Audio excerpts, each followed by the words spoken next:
Hi అండి. ఈరోజు video ఏంటంటే ఇదిగోండి మా డాబా పైన కొబ్బరాకులు వేయిస్తున్నారండి. వేసవికాలం వచ్చింది కదా, వేడి బాగా ఎక్కువ ఉంటుంది. ఉండగా ఉండగా ఎండలు కూడా ఎక్కువ ఉంటాయండి ఈ సంవత్సరం. అందుకోసమని వేయిస్తున్నామండి ఆకులు.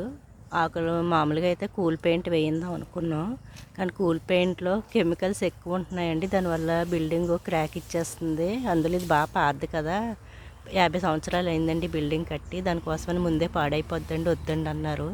అందు గురించి అని కొబ్బరాకులు వేయించుకుంటున్నామండి సమ్మర్ అంతాను. ఇది మన బిల్డింగులాగా ఉండదండి, ఇది పడవ షేప్లో ఉంటుంది, వాలుగా ఉంటుందండి. 4 వైపులానేమో కత్తులు ఉంటాయి. ఇదిగోండి బిల్డింగు అంతా కూడా ఒక పడవ, సేమ్ పడవ ఎలా ఉంటుందో అలా ఉంటుంది. చూడడానికి కూడా చాలా అందంగా ఉంటుంది. లోపల వైపు ఈసారి వీడియోలో చూపిస్తానండి. ఇదేంటంటే జపాన్ మోడల్ అండి. ఇది జపాన్ బిల్డింగ్స్ అంటే ఇవి అక్కడ ఎక్కువ ఉంటాయంటండి. ఆ మోడల్ ఇక్కడ కట్టించుకున్నారు. అందుకోసమని ఇక్కడ పాపం వాళ్ళు ఆకులు కట్టడానికి కూడా కొంచెం ఇబ్బంది అవుతుంది, అలాగే కడుతున్నారు. సమ్మర్లో మనకి కూల్ పెయింట్ వేయించుకోవడానికి వీలు లేని వాళ్ళు ఈ కొబ్బరాకులు కానీ తాటాకులు కానీ వేయించుకుంటే మనకి చాలా చల్లగా ఉంటుందండి. లోపల ఏసీ ఉన్నట్టు ఉంటుంది. మీరు కూడా వేయించండి కుదిరితే.